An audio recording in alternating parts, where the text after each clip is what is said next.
Boa noite, senhor presidente, público presente, ouvinte da rádio online.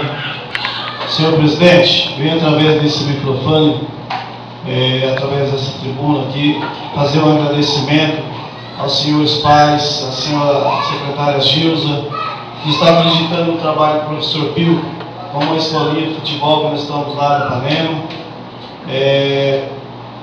No sábado, dia 3 de outubro, eles levaram esses meninos para fazer um jogo treino até a cidade de Itamaracá. E um trabalho muito importante, tá? A rapaziada da cara estão gostando, tá? Estamos com um incentivo muito bom.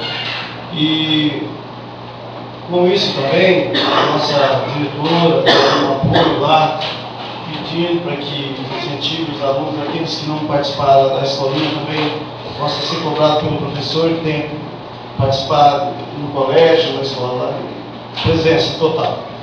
E, inclusive, foi até a vice-diretora, que é minha esposa, acompanhou também esses meninos até a cidade de Itamaracá para não largar a Deus dará. Então, isso é um trabalho bom e a nossa casa aqui, o que puder fazer para essa escolinha, vamos dar um apoio total a eles.